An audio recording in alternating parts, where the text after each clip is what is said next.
गुरुपदतं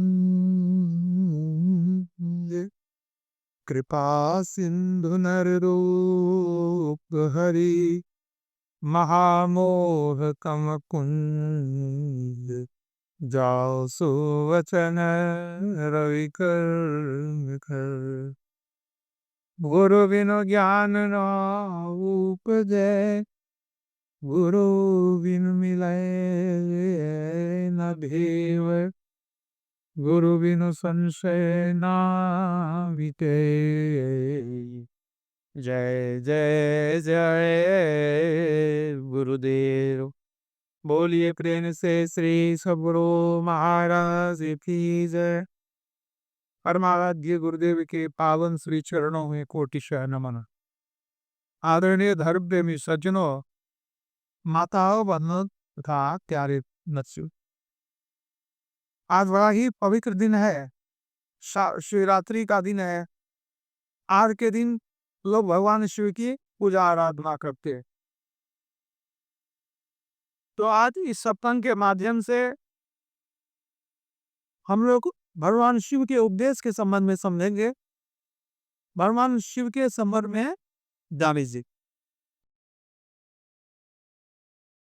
तो संत मत सत्संग है, संत मत सत्संग, ऐसा सत्संग जो संतों के ज्ञान के अनुकूल हो, उसे संत मत सत्संग करते हैं। संत मत सत्संग में तीन बातों की प्रधानता होती है: सत्संग, गुरु और ध्यान। कोई सत्संगी है तो उनको तीन चीज ग्रहण करना जरूरी है: सत्संग, गुरु और ध्यान, तब पूरा संत मत हुआ। कोई सिर्फ सत्संग करते रहे, कहा दे कि नहीं हम संत मत तो मानते हैं, कि सिर्फ सत्संग से काम चलेगा नहीं, उसको गुरु धारण करना पड़ेगा। और गुरु धारण करने के बाद अगर वो कहे हम ध्यान कभी नहीं करेंगे, उससे भी काम नहीं चलेगा, ध्यान भी करना पड़ेगा। ये तीन मुख्य बात है। इन तीनों बातों की पुष्टि भगवान शिव भी करते थे। भगवान शिव सत्संग को मानते थे, गुरु को मानते थे और ध्यान को भी मान। इस बात को समझना बहुत जरूरी। भगवान शिव जो बतलाते हैं वही संत बता है, कोई अंतर नहीं है। सत्संग के विषय में भगवान शिव ने कहा, गिरिया संत समागम असमन लाभ कछु आन, अभिनु हरि के पान होए सो गावहि वेद पुराण। हे पार्वती, संत समागम सत्संग से बढ़ करके दुनिया में कोई लाभ नहीं है। वह लाभ लोगों को तब मिलता है जब ईश्वर की कृपा होती है। बिनु हरि कृपा न होए सो, बिना हरि की कृपा के सत्संग नहीं मिलता है। ये सत्संग की महत्ता भगवान शिव कर है। और गुरु के संबंध में उन्होंने क्या कहा है? जे सतगुरु सन ईरिसा करई, रौरव नरक कोटि जुग परई। भगवान शिव कहते हैं, जो गुरु से चिढ़ता है, गुरु की निंदा करता है, गुरु की अवहेलना करता है, वह गौरव नाम के सबसे खराब नरक में कोटि युग, करोड़ों युगों तक दुख पाता है नरक में। तो इससे मतलब क्या हुआ? गुरु का सम्मान करना चाहिए। और ध्यान के संबंध में तो भगवान शिव के बारे में स्पष्ट बताया गया है कि भगवान शिव जप और ध्यान करते थे, वो सत्संग भी करते थे। कानभूषुंडी जी के पास जाकर के हंस का वेश धारण कर लेते थे और सत्संग सुनते थे।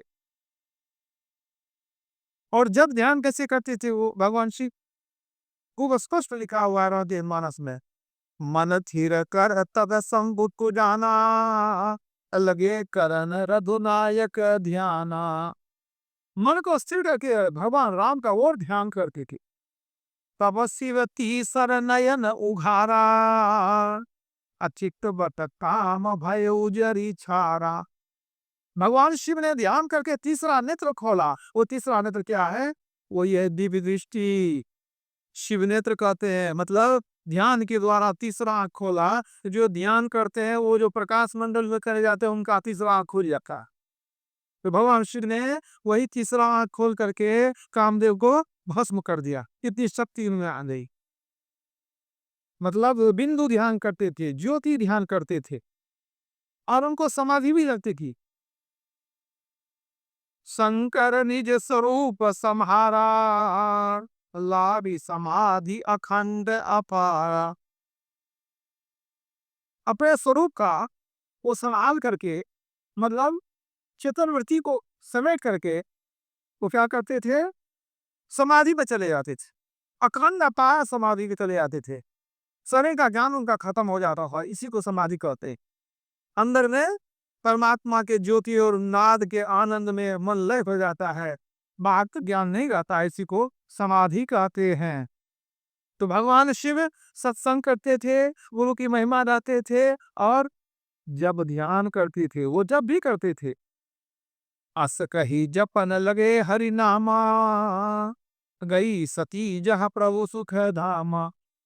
जपन लगे हरि नामा, भगवान शिव हरि नाम का जब भी करते थे। अब भगवान शिव कहां से आए उसको भी जानिए। इस सृष्टि को बनाने वाले एक ही परमात्मा है। एक परमात्मा जिन्होंने सृष्टि को बनाया, उनका कोई रूप नहीं है, वो अरूप है। एक अनीह अरूप अनाहा। और जब उन्होंने परमात्मा ने सृष्टि बनाई तो देवताओं को भी बनाया, ब्रह्मा विष्णु महेश को भी बनाया सृष्टि को चलाने के लिए। सब कहाँ अकेले परमात्मा के कर दी। एक बार जब सृष्टि का निर्माण कर दिए तो फिर आगे के निर्माण के लिए, उसको चलाने के लिए, उसके संहार के लिए ब्रह्मा विष्णु महेश को उन्होंने प्रकट किया अपनी शक्ति से। शंभु विरंचि विष्णु भरवाना, उपजहि अंशु जासु ते नाना। जासु अंश उपजहि गुण खानी, अग्नि तलछि उमा ब्रह्मानी।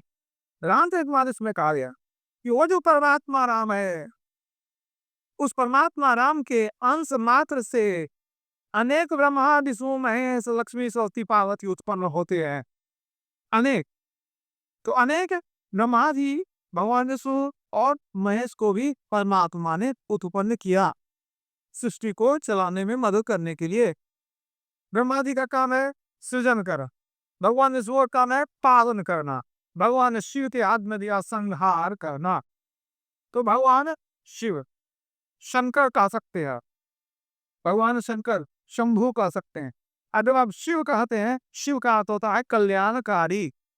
और एक नाम है महादेव। अन्य जितने देवता हैं उनको देव कहा गया, देव मन देवता। लेकिन भगवान शिव क्या है, वो देव नहीं, महादेव है। मतलब देवों में सबसे बड़े माने गए, सबसे श्रेष्ठ माने गए महादेव। तो अब हम ये देखेंगे कि भगवान महादेव का आदेश क्या है, वो क्या चाहते हैं, किस तरह से भक्ति करनी हम लोगों को चाहिए।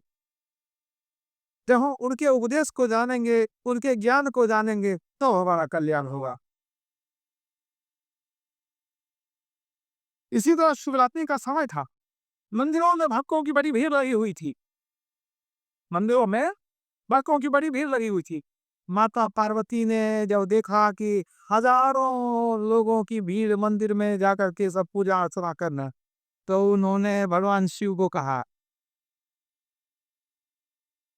हे प्रभु, देखिए भक्तों में कितना उत्साह, कितना प्रेम है, कितनी भक्ति उनकी उमड़ रही है, कितने लोग श्रद्धा से जो है पूजा करने के मंदिर में जमा हो गए।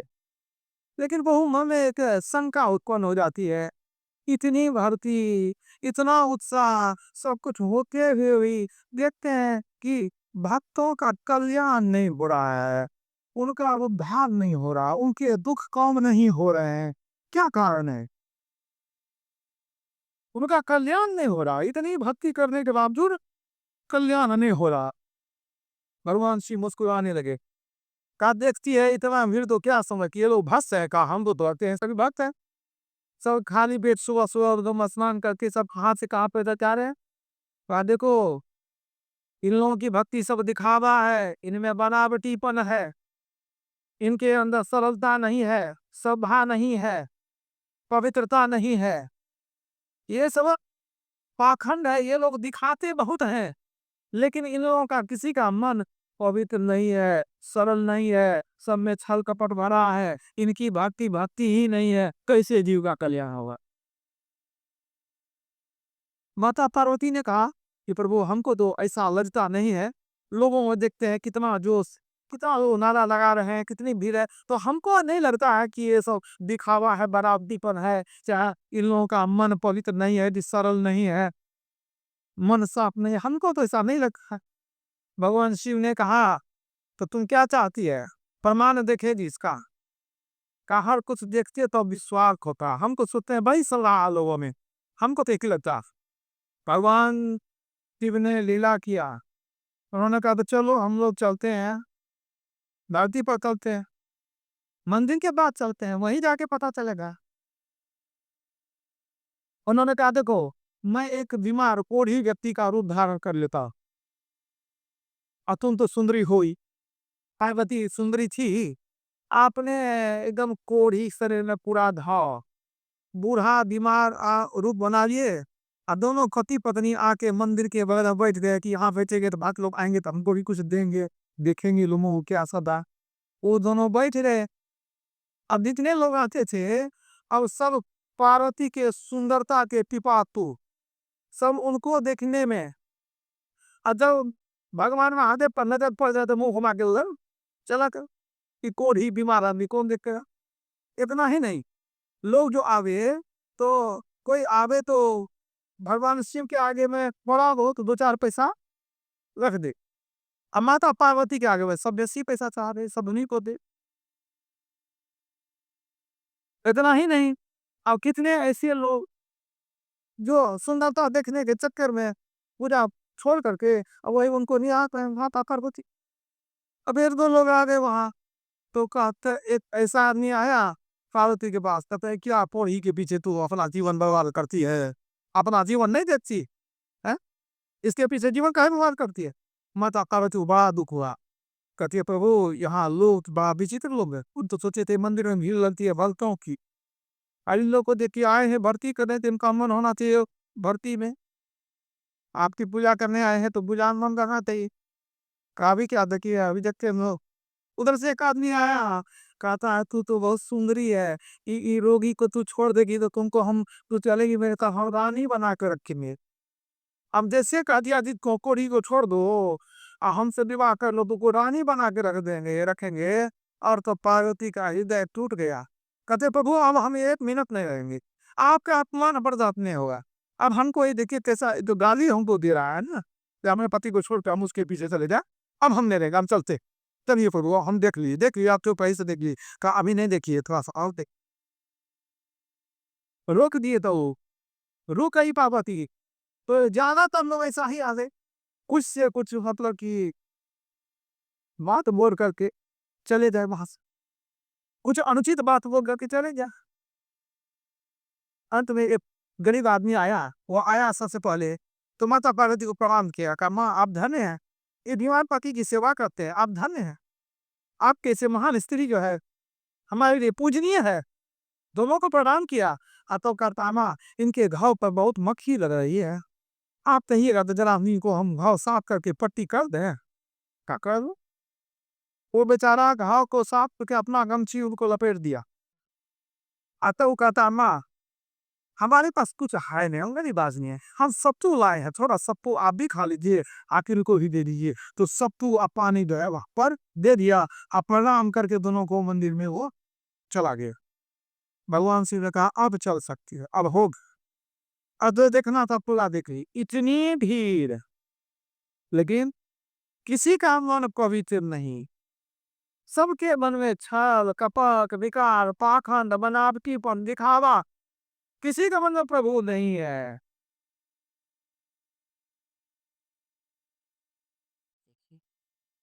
तीर्थ व्रत बहुत करे, मन में धरे भुवन, नानक निष्फल जात है जो कुंज स्नान। माला लक्कड़ मूरत पत्थर सगरे तीरथ पानी, जाके हृदय ज्ञान न उपजे चारों वेद कहानी। मन में खोट उतरी और मुख में हरी, तो गता नहाने से क्या खाएगा, मन का मैल न धोया, अब बदन धो लिया तो मंदिर में जाने से क्या फायदा। तो पाखंड बहुत है, दिखावा बहुत है, दिल सच्चा नहीं है, दिल साफ नहीं। जाका दिल सावत नबी ताका कहाँ खोरा है। दिल साफ नहीं है तो खुदा परमात्मा कहाँ से आप पर विवाह करेंगे। वहां से फिर निकल गए। तब भगवान शिव ने कहा देख ली ना, इतनी भीड़ में एक ही भक्त था जिसका मन साफ था, जिसने नारायण न सेवा को प्रधानता दिया, न सेवा नारायण सेवा। पड़ोसी भूख से मर रहा हो, हम भगवान को फल चढ़ाएंगे, पाप है पुण्य नहीं, याद रखिएगा। आपके दरवाजे पर कोई भूख से मर जाए, आप भगवान को भोग लगाते हैं तो पाप कर रहे हैं। भगवान नहीं देखता आपका बखान किस रूप में। प्रभु आपके दरवाजे पर आ जाने आप क्या जानते हैं? क्या उसके अंदर प्रभु का रूप नहीं है? जो आपके दरवाजे पर कोई भूखा बीमार आया, कुछ मौत मारने की आपको नहीं देते हैं, भगवान बचावा चाहते हैं, उससे कुछ नहीं होने पाया। तो जिनके प्रति दया नहीं, सेवा की भावना नहीं, मन में पवित्रता नहीं, तो क्या है? पाखंड है। प्रेम बिना जो भक्ति है, सो निज डिम्ब विचार, उदर भरन के कारणे जन्म गवायो सार। जब प्रेम नहीं तो भक्ति क्या? वो क्या है? पेट भरने का धंधा है। लोग भक्ति के नाम पर अपना व्यापार चलाए हुए हैं। कोई लूटता है और कोई लुटाता, लेकिन भक्ति नहीं हो रही है क्योंकि प्रभु के प्रति प्रेम नहीं है, हृदय में सरलता नहीं है। भगवान ने साफ कह लिया, निर्मल मन जन सो मोहि पावा, मोहि कपट छल छिद्र ना भावा। निर्मल मन जन सो मोहि पावा। प्रभु को कौन पाएगा? जिसका मन निर्मल सरल है, वही ईश्वर को पा सकता है। तो इस कथा से पता चलता है कि लोग भीड़ तो बहुत लगाते हैं, तीर्थ व्रत में फिरे बहुत चितलाई की, लेकिन अंदर की पवित्रता नहीं है। वो भक्ति सब पानी मिलता है, भक्ति का फल नहीं दिखता। तो भक्ति क्यों करते हैं इसको जानिए। भक्ति निसेनी मुक्ति की, संत चहे सब धाय, जिन जिन मन आलस किया, खो जन्म जन्म पछताए। भक्ति क्यों करते हैं? मुक्ति पाने के लिए। अरे स्वर्ग नरक वैसे घूमता है, लोगों के लिए भक्ति नहीं भी करने चलेगा। कुछ ना कुछ पुण्य लोग करते हैं, स्वर्ग कर जाते हैं, पाप करते हैं नरक जाते हैं। स्वर्ग नरक नरक जीव घूम ही रहा। अरे भक्ति करने कुछ विशेष पाने के लिए, सदा के लिए दुख मिट जाए, इसके लिए भक्ति किया जाता है। सदा के लिए दुख कब मिटेगा? जब मोक्ष में जाएंगे। स्व विधाने से दुख बढ़ता नहीं है। कुछ देर का आनंद, 4 दिन की चांदनी फिर अंधेरी रात। जो सब जाता हो नरक नहीं जाता।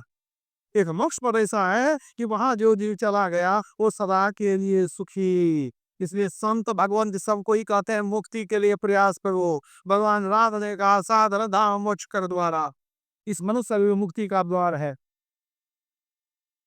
तो मुक्ति कैसे मिलेगी? तो ने कहा कि भक्ति निसेनी मुक्ति की, भक्ति की सीढ़ी पर चढ़ के मुक्ति में जाते। कभी साल लगा अब कुछ राजी रहते हैं आपने महाराज में। जिमि थल बिनु जल रहे न सकाई, अकोटि भांति को करे उपाय, तथा मोक्ष सुख सुनु खबराई, रही न सकई हरि भगति बिहाई। जैसे बिना जमीन के पानी नहीं मिलता, जमीन को खोद के पानी निकलते हैं, थल के बिना जल नहीं रहता, उसी तरह बिना भक्ति के मुक्ति नहीं रहती है। भक्ति करेंगे तो मुक्ति पाएंगे, लेकिन कौन सी भक्ति? जो देखा देखी करते हैं उससे कल्याण नहीं होगा। देखा देखी कबहू न हंसी भक्ति का रंग, अब विपत्ति पड़े पर छारसी ज्यों के चुली भुजंग। जैसे सांप केचुआ छोड़ देता है, दोबारा केचुआ नहीं जाता है, उसी तरह जो देखा देखी भक्ति है वो क्या होता है? वो समझिए कि समय के हिसाब से बदलते रहता है। किसी का भर्ती किए जोश में आके भर्ती कर रही, फिर वो देवता पे छोड़ दी, दूसरे को कपड़े, दूसरे को तीसरे को कपड़े, छोड़ते जाते हैं, कपड़ते रहते हैं, इसी तरह जीवन में भटकते रह जाके। तो देखा था कि भक्ति से काम नहीं चलेगा। जो मुक्ति का द्वार है वो अंदर में है, उसका पता कौन बताएंगे? कोई संत सद्गुरु ही बता सकते हैं। लेकिन भगवान शिव ने भी बता दिया, भगवान शिव बता दिए कि मुक्ति की प्राप्ति कैसे होती है। इसको समझिए। योग शिखोपनिषद में भगवान शिव का उपदेश है। एक बार ब्रह्मा जी आए धरती पर देखने के लिए कि हम जो जीवों को बनाए वो ठीक है कि नहीं, कैसे रह रहा है। देखा कि मनुष्य बड़ा दुखी है, परेशान है, सब जीव को दुख है, मनुष्य को सबसे ज्यादा दुख है। तो भगवान ब्रह्मा जी को बड़ा कष्ट हुआ कि सबसे ज्यादा बुद्धि दिए मनुष्य को, ज्ञान दिए, ये सब ज्यादा दुखी है, तो दुख से छूटेगा कैसे, मुक्ति मिलेगी कैसे? चले गए भगवान शिव के पास, तो देखो संसार में सभी मनुष्य दुख से व्यथित हैं, परेशान हैं, मुक्ति पाने का कोई उपाय बता दीजिए। भगवान शिव ने कहा जो आप पूछते हैं तो हम आपको बताते हैं। योगहीनं कथं ज्ञानं मोक्षदं भवति हबो, योगो अपि ज्ञानहीनस्तु न क्षमो मोक्षकर्मणि, तस्माद् योगं च ज्ञानं च मुमुक्षु विवर्जसे। भगवान शिव कहते हैं, हे ब्रह्मा जी, ज्ञानहीन योग से मुक्ति नहीं होती, ज्ञान नहीं हो योग करते रह जाएंगे, मुक्ति नहीं होगी। फिर कहते हैं योगहीन ज्ञान से भी मुक्ति नहीं होती, मतलब ज्ञान तो बहुत रखे लेकिन योग नहीं करते हैं तो मुक्ति नहीं होगी। अतः जो कोई ज्ञान और योग दोनों का अभ्यास करेंगे उनको मुक्ति मिल जाएगी। भगवान शिव बता रहे हैं ज्ञान और योग दोनों का अभ्यास करना पड़ेगा। ज्ञान माने जानना, क्या जानेंगे?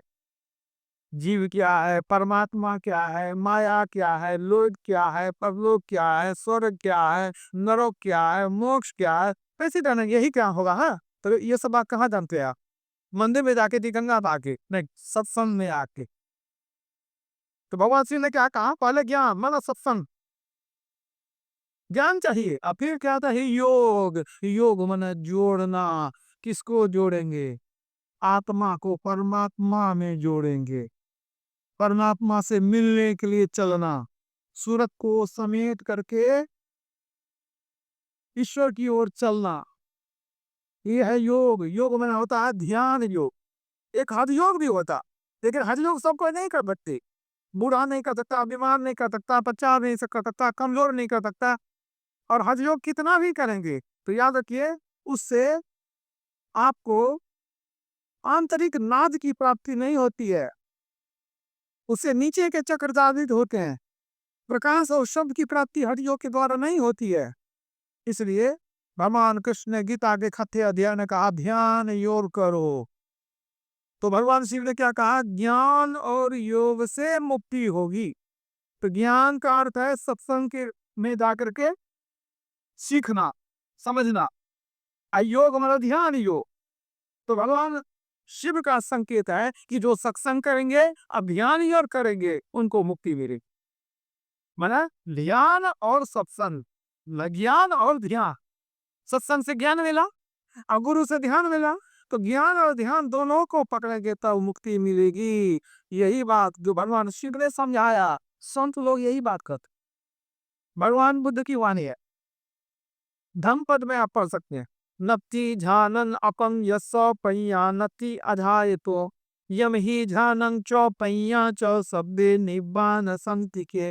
अकार ज्ञान बिना ध्यान नहीं, ध्यान बिना ज्ञान नहीं। जो ज्ञान ध्यान दोनों रखते हैं वे निर्वाण आदि मुक्ति के समीप हैं।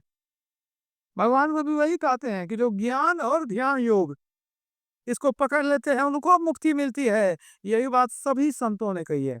नादू दयाल जी का पंतु साहब जी वाणी है, क्या कहते हुए? मुक्ति मुक्ति सब खो जाता है, मुक्ति कहो कहाँ पाइए जी। मुक्ति को हाथ और पाँव ना ही कही भांति सेती दिखलाइए जी। ज्ञान ध्यान की बात बूझिए, ज्ञान ध्यान, ज्ञान ध्यान की बात बूझिए, या मन को खूब समझाइए जी। पलटू कुएं पर किन देखा, जीवत ही मुक्त हो जाइए जी। कहते मन को समझाइए, ज्ञान ध्यान को पकड़िए, अब जीते जी मुक्ति पा लीजिए, मरने के बाद घूम देखा है। तो ज्ञान ध्यान से मुक्ति होती है, भगवान शिव बताते हैं। लेकिन आज भगवान शिव के बड़े बड़े भक्त हैं, न वो ज्ञान जानते हैं न ध्यान जानते हैं। कहते हैं जल फूल चढ़ाएंगे मुक्ति मिल जाएगी। अगर जल फूल चढ़ाने से और शिवलिंग के पूजा से ही मुक्ति मिलती तो भगवान शिव क्यों कहे कि क्रिया संत समागम सम लाभ प्रचुआन। सत्संग से बढ़ के दुनिया कोई लाभ नहीं है। वो कह सकते थे गिरा शिवलिंग पूजन सम लाभ कछुआन, कहते थे कि शिवलिंग की पूजा करो, इससे बड़का लाभ नहीं है। वो कहते नहीं, सत्संग से बढ़ के लाभ नहीं है। जानते हैं सत्संग में जाएगा तो अपने सब सीख लेगा। अपने सत्संग करते करते बुझ जाएगा कि गुरु की जरूरत क्यों है, भक्ति कैसे करेंगे, ध्यान क्यों करेंगे, ईश्वर कैसा होता, सब जान जाएगा। इसलिए भगवान शिव कहते हैं सबसे बड़ा लाभ है संत समागम। संत समागम हरि कथा, तुलसी दुर्लभ है दोय, सुत दारा अरु लक्ष्मी पापी के भी होए।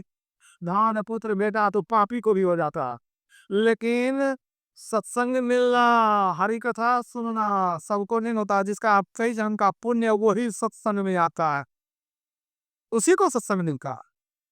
तो भगवान ऋषि ने बता दिया कि ज्ञान और ध्यान के द्वारा ही मुक्ति होती है। और याद रखिए परमात्मा का एक नाम भी शिव है।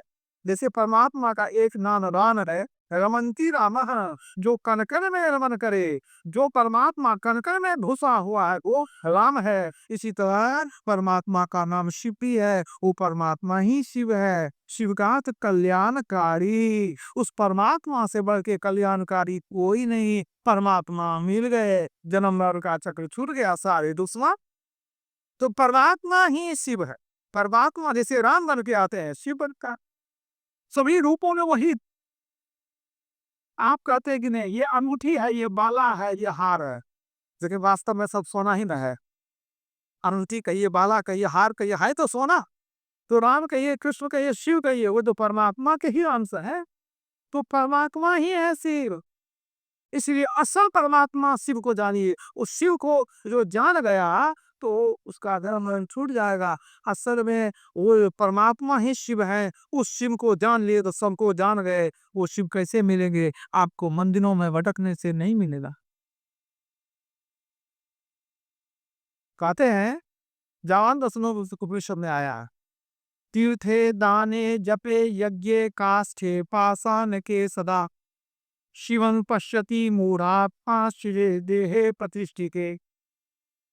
तीर्थे दाने जपे यज्ञ, तीर्थ में, दान में, जप में, यज्ञ में, काष्ठे पाषाण के सदा, लकड़ी और पत्थर में मूर्ख लोग शिव को खोजते हैं। तीर्थे दाने जपे यज्ञ काष्ठे पाषाण के सदा, शिवन पश्यति, वे शिव को खोजते हैं, देखते हैं। मूढ़ात्मा, मूर्ख, मूर्ख लोग इन जगहों पर शिव को खोजते हैं। तो कहा शिवे देहे प्रतिष्ठित है, वो शिव तो आपके अंदर में बैठे हुए हैं।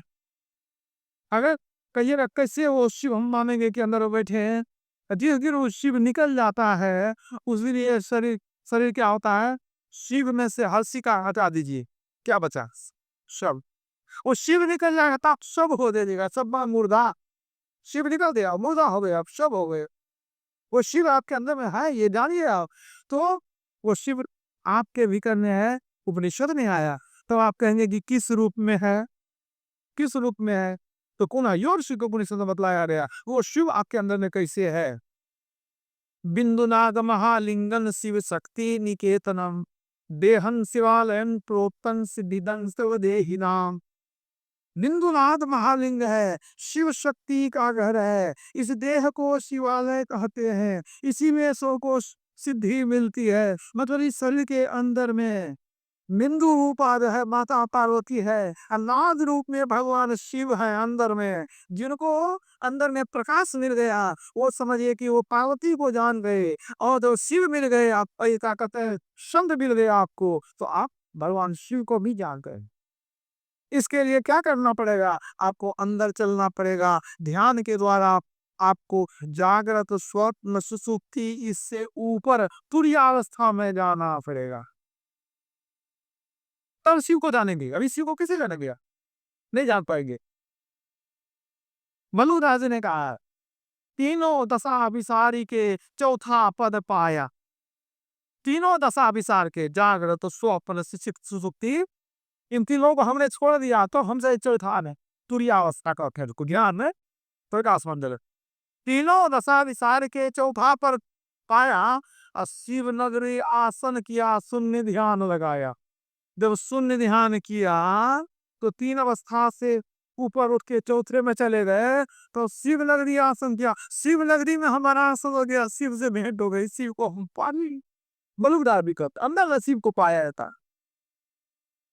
तो महाभारत में ऐसा नहीं मिलेगा, वो शिव नहीं मिलेगी। प्रकाश मंडल में चले गए, शब्द मिल गया, तो आप माँ का पार्वती को ही प्राप्त कर लिए, शिव को ही प्राप्त कर लिए, शिव मिल गए, आपके जीवन का कल्याण हो। तो भगवान शिव जो है खुद ध्यान करते थे, खुद जब ध्यान करते थे माता पार्वती को बतलाते थे कि ध्यान करना चाहिए। तो माता पार्वती को जिज्ञासा होती थी कि भाई ध्यान करे क्या करेगी, सब शक्ति हमारे पति अपने को डरता नहीं है, जो मानेंगे मिल जाएगा है। तो भगवान शिव ने समझाया कि पूजन का कर्म पर कैसे नष्ट होगा, बिना ध्यान का नहीं होने वाला है। पूजन का कुछ पाप हो, कुछ कर्म फल हो, वो जम के खत्म हो जाएगा। यह करोति श्राद्धार वाज्ञा परमस्य भूपितन भूदन कृतन कर्म विनाश्येद विरोधतः। शिव संहिता में आया, क्या कहते हैं, हे पार्वती, जो आज्ञा चक्र में सुषुम्ना में सदा गोपित करके ध्यान करते हैं, उनके पूर्वजन्म के सारे कर्म फल नष्ट हो जाते, सारे पाप खत्म हो गए। फिर पार्वती के मन में कुछ जिज्ञासा उत्पन्न हुई होगी कि अगर हम ध्यान करने लगेंगे और ध्यान में मन लग जाए और वाणी पूजा पाठ करेंगे कि नहीं करेंगे, मन में होता है वो। तो उन्होंने पूछ दिया भगवान शिव से, भगवान शिव ने उनको उसका भी उत्तर दे दिया, इह स्थितः सदा योगी ध्यानं कुर्या निरंतरम तदा करोति प्रतिमान प्रति जातम अनर्थवत।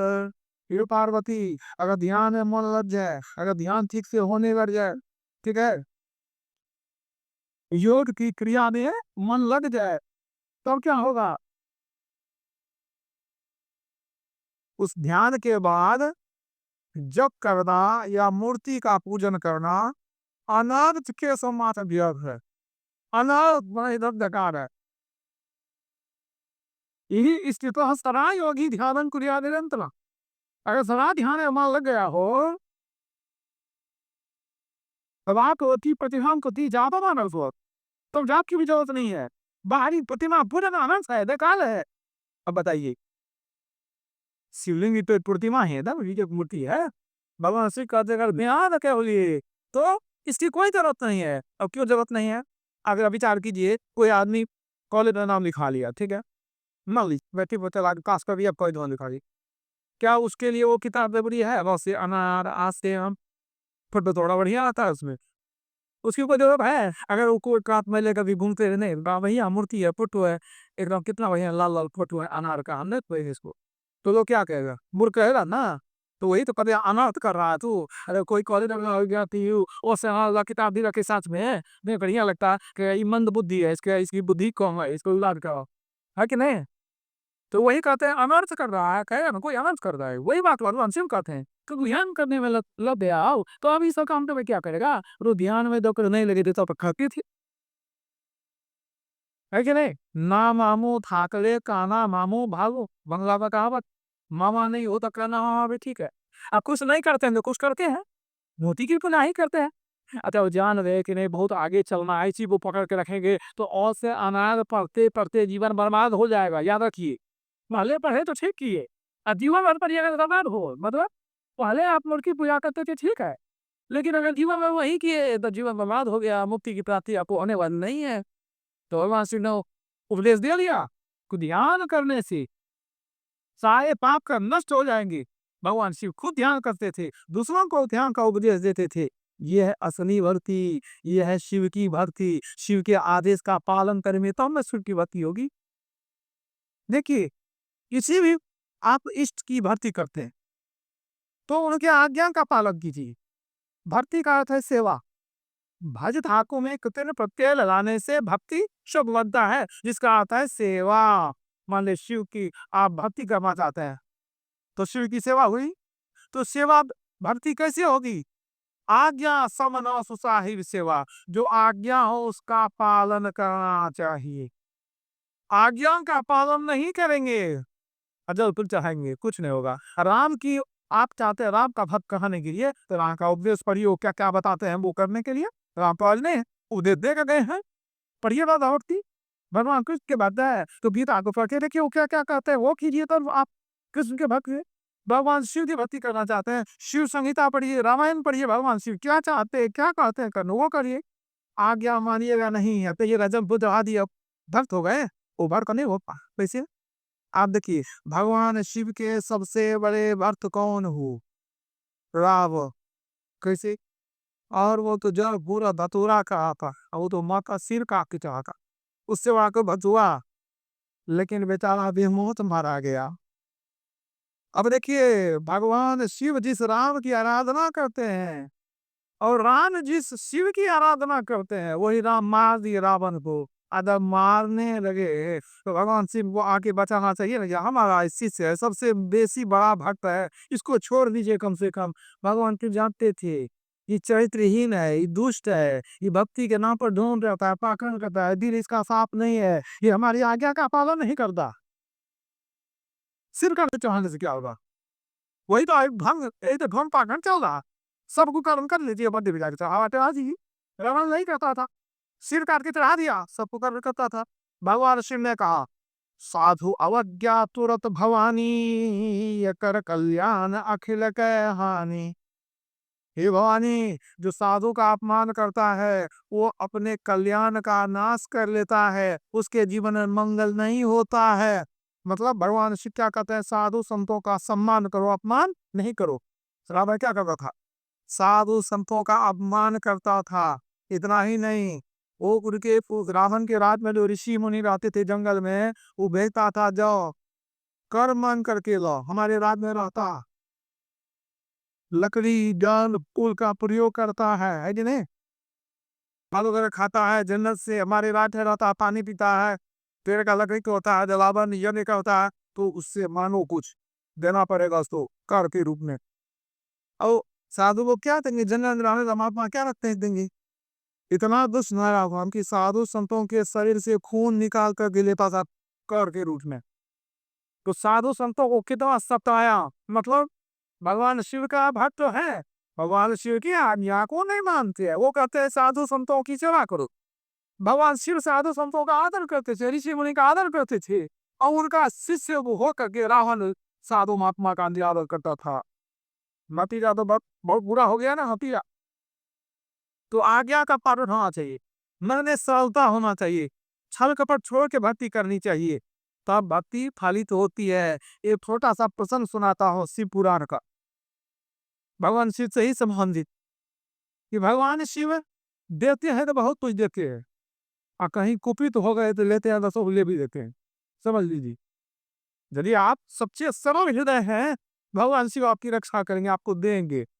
अगर आपके अंदर में पाप है, विकार है, अत्याचारी है, छल है, कपट है, तो कोई भगवान प्रसन्न होने वाले नहीं है। ये लोग कितने असुरों का संहार कर दिए, राम आए, कृष्ण आए, शिव भी कितने का संहार कर दिए। समझ लीजिए, आप अगर पवित्र आत्मा है, सत्संग में आके पवित्र हो गए, तो भगवान ही आपका आदर करते हैं। लेकिन अगर आप रावण है, कंस है, तो आप गए कंस, तो आपको बचाने वाला कोई नहीं। तो मैं छोटा सा प्रसंग सुनाता हूँ जो शिव पुराण में आया। रावण के मन में हुआ कि हमारे ऐसा शक्तिशाली धरती पर कोई नहीं रहना चाहिए। वो चला गया, कैलाश पर्वत पर बैठ के तपस्या करने लगा कि भगवान शिव प्रसन्न होंगे तो उनको हम वरदान मानेंगे उनसे। अब बहुत दिन तपस्या किया, भगवान शिव प्रसन्न नहीं हुए, तो अब सोचा कि नहीं, अब वो दूसरे जगह जाते हैं, अभी जगह पर बहुत ही तपस्या कर हुई। तो हिमालय के दक्षिणी भाग में जिस स्थान का नाम था वृक्ष खंडक, वृक्ष खंडक नाम के स्थान पर जाकर के फिर से तपस्या करने लगे, रावण करने लगे। बहुत दिन तपस्या करने के बाद भी भगवान शिव दर्शन नहीं दिए, प्रसन्न नहीं हुए। तो सोचा कि जब इतना कष्ट उठा दिए हैं तो रहे कि अब जाए, लेकिन उनको प्रसन्न करके छोड़ेंगे। तब अपना सिर काट के चढ़ाने लगा, वहीं की बात है। एक सिर काट के चढ़ाया, भगवान शिव प्रसन्न नहीं हुए, दूसरा चढ़ाया, तीसरा चढ़ाया, एवं प्रकार से 9 सिर काट करके चढ़ा दिया, भगवान शिव प्रसन्न नहीं हुए। अब एक ही सिर बचा था, सोचा कि अब चाहे भगवान शिव प्रसन्न हो कि हम चले जाए कि नहीं, यहाँ से जो होगा देखा जाए। अब एक सिर बचा बचा था, तलवार लेकर के वो 10वां सिर को काटने के लिए जैसे तलवार उठाया, भगवान शिव प्रकट हो गए, रुक जा, अब इस सिर को मत काटो। तो क्यों इतना कष्ट डाला है, क्या मानता है बोलो? कापो वो, कहा जो मांगेगा हम देंगे, बोलो क्या चाहिए को। कहा यदि आप प्रसन्न हो गए, हमारे ऊपर कृपा कर दिए, तो 2 चीज हम मांगेंगे। सबसे पहले तो हमारा इस सिर 9 से जो कट गया को ठीक कर दी, नहीं तो लोग क्या करें, अपन जो कहते हैं विकलांग है। सबसे पहले हमारा सिर ठीक कर दिए, और दूसरा जो हम इतना कष्ट आए क्यों, हमको अतुल बल चाहिए। हमसे ज्यादा बल किसी पास नहीं, वो अतुल बल चाहिए। भगवान शिव और वरदानी प्रकरण हो गए तो हो गए, उसका सब सिर जुट गया, कह जाओ तुमको दे दिया अतुल बल। अब वहां से अतुल बल मिल गया तो वहां से निकला, तो ये पूरा गरजते हुए रावण निकला। हम जब गरजते हुए निकला तो देवताओं में हलचल मच गई। सारे देवता घबरा रहे हैं कि पहले से ही बाप बलशाली है, अब बड़ा दुष्ट है, किसी को जो है सो शांति से जीने नहीं देता। अब भगवान शिव से जो अक्रूर मिल गया है, अब तो हम लोगों का जीना मुश्किल है। अब तो तीनों लोगों पर अकेले राज करेगा, हम लोग इसको हरा नहीं सकेंगे। अब क्या होगा? आनंद भवन में सारे देवता बैठ करके विचार करने लगे। हम लोग भगवान शिव बिना कुछ सोचे प्रदान दे दिए, हम लोग का जान अब आत्मत में, अब क्या करें। उधर से नारद मुनि आ गए, कहते हैं आप लोग क्यों परेशान हैं? कहा ये सब घटना हो गई है, भगवान शिव देखने नहीं करते हैं कि किनको हम कितना वरदान दें। वो पहले दुष्ट है, अपने बहुत शक्तिशाली है, उसको अतुल दे दिए हैं, अब क्या होगा? वो हम लोग को जीने नहीं देगा, क्या करें? नारद मुनि को कहा कि आप कुछ कहिए। कहा तो आप लोग हम पर भार छोड़ दीजिए ना, आप चिंता मत कीजिए, हम उपाय कर देते हैं। बिल्कुल निश्चिंत रहिए, हम उपाय कर देंगे। कर दिए, हाँ। सब देवता निश्चिंत हो गए, कहा देखिए हम कर देते हैं उनका। अब यहाँ से नारद मुनि एकदम तो आकाश मार्ग से कहाँ चले जाते थे। रावण जा रहा था, अभी आधा रास्ता लंका जाएगा ना, कैलाश से लंका, कैलाशों, ये हिमालय से लंका जा रहा था। कहा उत्तर से दक्षिण के, अब बीच में ही नारद मुनि मिल गए। मिल गए तो रावण लूट गया। और नारद मुनि ने कहा कि लंकेश, आपको देखकर ना मन में खूब प्रसन्न हो गया, बहुत मैं प्रसन्न हो गया आपको देखकर, वास्तव में। अच्छा ये बात बताइए कहाँ से आ रहे हैं? तो सब कहानी बता दिया। हाँ बात प्रसन्न दिख रहे हैं, कोई खास बात है? कहा हाँ, बहुत दिन की तपस्या का फल मिला। सारा कहानी सुना दिया कि वो भगवान शिव इतना सिर का की चढ़ाए, तब प्रसन्न हुए, तब हमको अतुल बल दिए हैं। हमको बल मिल गया। कहा मिल गया? पूछते हैं ना, मिल गया? हाँ मिल गया। कहा कैसे मुझे? कहा नहीं वो तो कह दिया। कहा देखिए जिस सहने वो ऐसा नहीं कीजिए, वो उन्मत्त है, कभी कभी उनका मन अपने बस में नहीं रहता है, और कहो क्या बोल जाते हैं, लेकिन वो सही है कि गलत है कोई ठिकाना नहीं रहता, और ऊपर उतना भरोसा नहीं करना चाहिए। कई बात है। कहा हाँ, उनको ठीक याद नहीं रहता है अंक, हम क्या छू बोलते हैं। तो कहा तो कैसे होगा? कह रहे अतुल बल मिला है, तो आप परीक्षा करके देखे कि बल मिला है कि उतना ही है? कहू तो नहीं देखे। कहा तो फिर पछताइएगा, जाइएगा वहां जाकर देखिएगा बल नहीं मिला, दीपक बताइएगा, सब मैन गया पानी में। कहा हाँ तारा, बहुत बढ़िया काम किया, आप बता दिए। कहा देखिए हम तो आपको शिष्य के रूप में समझते हैं ना, इसलिए सोचे कि आपको चेता दे। कह रही है अवसर है, वहां जाने से पहले पहले अपने ताकत को देख लीजिए, मिला कर नहीं मिला। कहा हाँ, बिल्कुल सही बात है, आप हमको बहुत सही समय पर सलाह दिए। अच्छा ये भी सलाह दे दिए, पैसे बूझेंगे कि हमको मिल गया तो बितवन। आप देखिए मतलब तो यही हुआ कि आप सब कुछ उठा सकते हैं, इतना ताकत आप बोलेंगे क्या? कहा हाँ। कहा अगर समुची उठा सकते हैं, तो एक बार ये देखिए कि कैलाश पर्वत आपसे उठता है कि नहीं, है कि नहीं? कहा उठा कर लेके, कहा ना भगवान शिव भी बच के हुए हैं उसको। एक तो कैलाश बड़ा भारी है, भगवान शिव है, वो उठ जाए तब समझिए कि अब हमको जो है बलबीर है। कहा ये तो बहुत सही आप ज्ञान दिए हमको, प्रणाम है बोलिए आपको। अब हम तो है परीक्षा कर लेके तब उतर जाएंगे। अब हिमालय से जा रहे थे लंका, अब जा रहे पर कैलाश पर्वत, पहले उधर चले जाने तब नहीं। नाग ने वहां से अपना निकले, देखे अब क्या क्या ला, क्या क्या काम होता। अभी नातन चला गया, और जाकर के कैलाश पर्वत को उठा दिया। अब बड़ा भारी भगवान शिव बैठे हैं, कैलाश पर्वत अपने भारी है, जब उठाया तो स्वाभाविक है कि तो हिल होगा, है कि नहीं? अब भगवान शिव ध्यान कर रहे थे, और जब वो उठाया तो हिलने डुलने लगा। अभी इनका ध्यान टूट गया। कहते पार्वती ये क्या हो गया, ये कौन भूकंप आ दिया? भगवान शिव कहते हैं, पार्वती कहती है तो वो जो हो रहा है तो अच्छा ही हो रहा। कहा अच्छा बा, अरे कौन कर रहा है बताओ तो हमको। कहते कि आपनी का जो शिष्य है, जो बदनाम लेके गया है, तो दक्षिणा देना भूल गया था, वो लोग क्या है दक्षिणा दे रहा है आप, वो आपको आया है दक्षिणा देने के लिए। कहते वो दशहरा है वही दिला रहा है। कहा आप ताकत दिए है ना, वो आजमाइश करके देख रहा है। कहा पापी, हमको कष्ट देता है, ध्यान में बैठे हैं, हमको हिला डुला करके कष्ट देता है। ऐसा साथ ये जाओ पापी को मारने वाला जल्दी ही गंगी को शीघ्र से शीघ्र उत्पन्न हो जाए। साप दे दिए, रावण तो सुना कि नहीं सुना, वो तो रख दिया, जब ताली रख दिया, चम दिया खुशी खुशी। वो भी खूब नार बुनी सब सुन लिए, आकर के सबको बता दिया, आप लोग का काम हो गया, अभी कुछ जल्दी नहीं हो जाएगा ऊपर ही।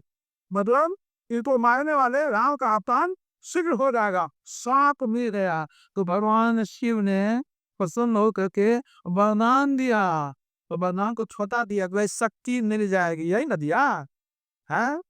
लेकिन साफ पैसा हुआ कि तेरा मरण जो है शीघ्र हो जाएगा। सोच लीजिए। तो भगवान शिव क्या चाहते हैं? वो भी चाहते हैं कि व्यक्ति के अंदर में सरलता हो, सज्जनता हो, सेवा हो, दया हो, करुणा हो, पाप नहीं करे, विकार नहीं करे, रखे, तब भगवान के सच्चे भक्त होते हैं ऐसे व्यक्ति। निर्मल मर्जन सुमोहि पाप।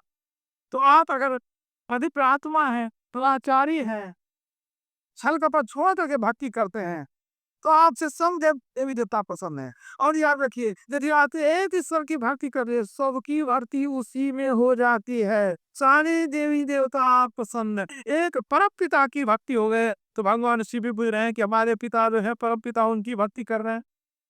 एक बात समझ लीजिए, ये एक प्रसन्न हो गए तो सब प्रसन्न हो गए। यहाँ तो 33 कोटि देवता है, कितने को प्रसन्न करते रहेंगे। अग्रे एक साध है सब सद है, सब साध है सब जाए, जो वही से वह मूल को फूले फले आधार। वृक्ष के जड़ में पानी दीजिए, वो पूरा पेड़ हरा भरा हो जाएगा। पत्ता पत्ता में पानी देते रहिए, वो पेड़ भी खराब हो जाएगा। मतलब अनेक देवी देवता पत्ता के स्वरूप हैं, और परमात्मा जड़ है, उसी में से स्वर निकले हैं। तो एक ईश्वर की भक्ति करने से सबकी भक्ति हो जाती है। तो आपको अगर शिव को प्रसन्न करना है, राम को प्रसन्न करना है, कृष्ण को, भगवती को, एक गुरु मंत्र का जप कीजिए, एक इष्ट रूप का ध्यान कीजिए। मतलब जब ध्यान के द्वारा सारे देवी देवता एक साथ वश में हो जाते हैं। इसलिए संत मत का ज्ञान बतलाता है, एक ईश्वर की भक्ति करिए, जीवन कल्याण में होगा। बोलिए प्रेम से श्री सद्गुरु